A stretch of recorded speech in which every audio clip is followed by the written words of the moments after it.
একটি ছেলে রাস্তা দিয়ে হেঁটে যাচ্ছিল। এই সময় ছেলেটি লক্ষ্য করল রাস্তার কিনারে একটি গাছের একটি ডালের উপর বসে একটি পাখি কিচিরমিচির শব্দ করছে।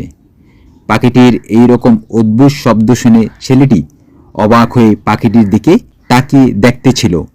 ঠিক এই সময় রাস্তা দিয়ে একটি ভ্যান গাড়ি যাচ্ছিল।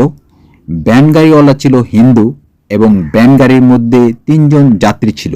তাদের মধ্যে একজন ছিল কৃষক, একজন কুমার এবং একজন হুজুর। ছেলেটিকে এভাবে অদ্ভুতভাবে পাখির দিকে তাকিয়ে থাকতে দেখে ভ্যান গাড়িওয়ালা ছেলেটিকে বলল, কিরে, এভাবে অবাক হয়ে তাকিয়ে কি দেখছিস? ছেলেটি বলল, দেখেন তো এই পাখিটি কি বলছে। হিন্দু ভ্যান চালক বলল, এই পাখিটি বলছে হরে কৃষ্ণ রাধা। সাথে সাথে কৃষক বলল, আরে আমি স্পষ্ট শুনতে পাচ্ছি, পাখিটি বলছে পেঁয়াজ রসুন আদা। হুজুর বলল, আরে ভাই, পাখিটি বলছে আল্লাহ রসুল খোদা।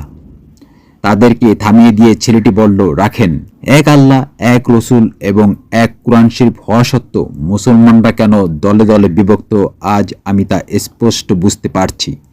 চিন্তাকে উন্মুক্ত করুন, তাহলেই বুঝতে পারবেন পাখিটি কি বলছে।